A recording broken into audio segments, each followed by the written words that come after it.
Hibiscus पे अगर बहुत लंबे टाइम से फ्लावर्स नहीं आ रहे हैं और छोटे साइज़ के आ रहे हैं तो इसका क्या कारण है, तो मैं आपको ये बताऊंगी। तो ये हिबिस्कस ये देख रहे हैं, ये एक पॉली बैग में, ये देखो मैंने लगाया हुआ है चावल वाले में। मैं किसी में भी लगा देती हूँ, बड़े बड़े पोट में भी लगा देती हूँ। तो ये कितने फूल खिले हैं, ये 1 2 3 4, ये 5, ये 6, ये 7। हालांकि एक मैंने कहीं पीछे भी इसका फूल एक देखा है। तो हालांकि इसको खुराक नहीं मिल रही है, तो ये इस बैग को इतना सा तो मैंने ये ऊपर से खाली फोल्ड भी किया है, ये देखिए फोल्ड है और खाली भी, और इतना सा बस मिट्टी डाली है। तो ये मैंने कटिंग्स लगाई थी, तो नर्सरी से ये मैंने पौधा लिया था। मैं पीछे दिखाती हूँ, वो मैंने लगाया हुआ है। तो न्यूट्रिएंट्स की कमी के कारण इसकी जो पत्तियाँ देखो डल जैसी होने लगी हैं, ये देख रहे बीच से। पर फिर भी ये फ्लावर बड खूब सारे आ रहे हैं, क्योंकि इसको कहीं कहीं मिली बग भी लग गए हैं। ये मैंने नेट के नीचे रखा हुआ था प्लांट्स के बीच में, और रूट बॉल इसका बन गया है। जब रूट बॉल बन जाता है उससे क्या होता है कि जो प्लांट पानी भी सही से नहीं ले पाता है। ड्रेनेज सिस्टम इसका बहुत बढ़िया है। अगर रूट बॉल बनने के कारण ड्रेनेज सिस्टम भी बिल्कुल बंद हो जाता है, तब तो प्लांट की हालत और भी ख़राब होती है। मैं दिखाती हूँ वो ये मैंने वो इसको ट्रांसप्लांट करना भी सिखाया था हिबिस्कस को। और इसके जो ड्रेनेज सिस्टम, इसके होल्स जो हैं, उनमें मैंने स्क्रू ड्राइवर से देखा कि इसमें बंद हैं, वो पानी निकल आए। पर रूट्स इसकी इतनी जमा हो गई हैं कि बिल्कुल पानी इसमें से निकल नहीं रहा है। तो मैं सोच रही हूँ कि आजकल करती रहती हूँ तो इस तरह से। और जो जिनका ड्रेनेज सिस्टम बढ़िया है वो प्लांट्स दिखाती हूँ। ये देखिए, हालांकि नेट के नीचे थे बिल्कुल ग्रीन कलर की पत्तियाँ शाइनिंगदार। हालांकि नेट के नीचे होने से ये आज मैंने बाहर रख दिया है। ये देखिए, ये मेरे मिली बग्स लग गए हैं।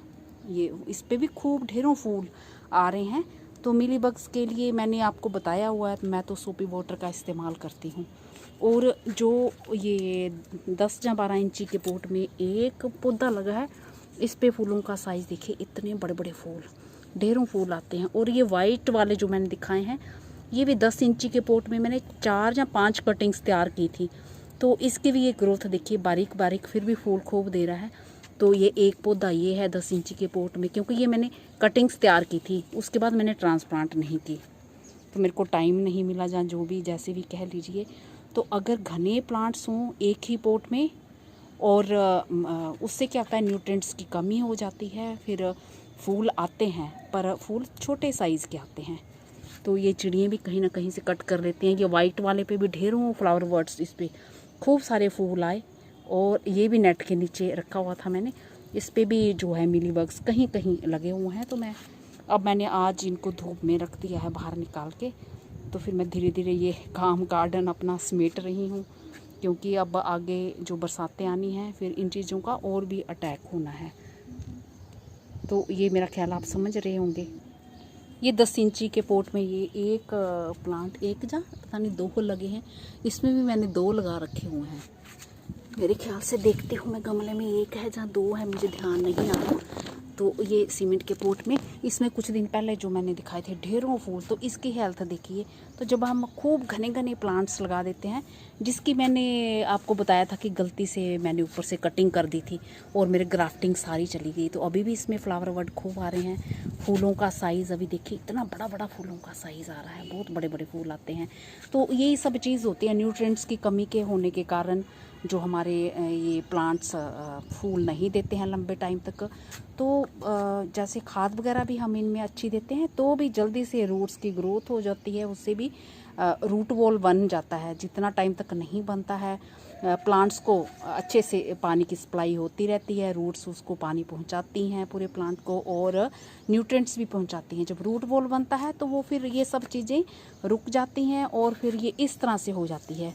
तो इसमें तो पानी निकल ही नहीं रहा है। तो इसमें अब जब किसी दिन मेरे को टाइम निकलता है, तो प्लांट को निकाल के इसकी रूट को मैंने काट छाट करना है। तो रूट बॉल कैसे होता है वो भी मैं आपको दिखाती हूँ, किस तरह का होता है। किसी भी प्लांट का हो तो एक जैसा ही होता है रूट बॉल।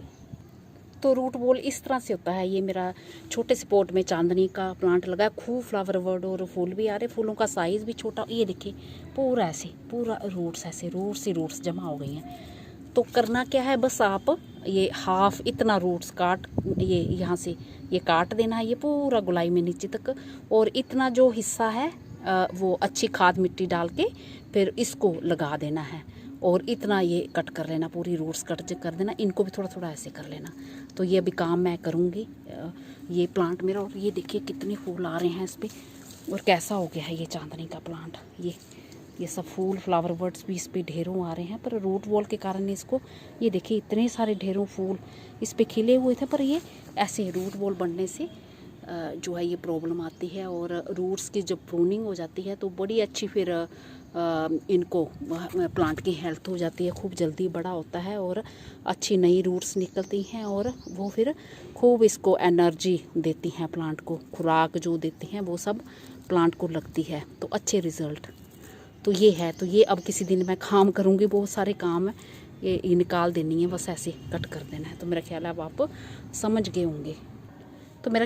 समझ गए होंगे। रूट बॉल जो है प्लांट की जो न्यूट्रिएंट्स की कमी कर देता है, चाहे हम उनमें डालें तो वो प्लांट तक पहुंचाता नहीं है। ड्रेनेज सिस्टम ख़राब हो जाता है, उसे बंद कर देता है। और अगर ड्रेनेज सिस्टम सही भी हो तो भी न्यूट्रिएंट्स जो है वो प्लांट तक नहीं पहुंच पाते हैं। तो ये सब होता है। तो इस सब चीज़ का ध्यान रखें और आपके ग्रोथ अच्छी होगी। और बस मैं तो ऑर्गेनिक चीज़ों का ही इसमें इस्तेमाल करती हूँ, तो खूब फूल आते रहते हैं। और लंबी टाइम तक जब आपके फूल नहीं आ रहे हो तो फिर आपने प्लांट को निकाल के रूट बॉल हटाना है और प्रूनिंग कर देनी है। प्रूनिंग करके अच्छी खाद मिट्टी दे दो, और कुछ टाइम के बाद, कुछ टाइम लगता है उसमें ग्रोथ होने में, फिर अच्छी पहले वो प्लांट के खूब अच्छे से ग्रोथ करेगा, फिर फूल आएंगे। तो हो सकता है कुछ टाइम तक आपके, कुछ लंबे टाइम तक फूल ना आए, और बाद में जो रिज़ल्ट रहेंगे और फिर हम आपने तब आप कोई लिक्विड फर्टिलाइज़र भी हर हफ्ते जैसे दे सकते हैं, या 2 हफ्ते में दे दें, जैसे जैसे आपको टाइम मिले। तो घर में लिक्विड फर्टिलाइज़र मैंने बताए हुए हैं आपको क्या क्या देने हैं। तो बस यही सब केयर है। कुछ पूछना चाहते हैं पूछ लें। और इसे जब ट्रांसप्लांट मैंने किया था उसका लिंक भी मैं वीडियो में डाल दूँगी। नमस्ते जी।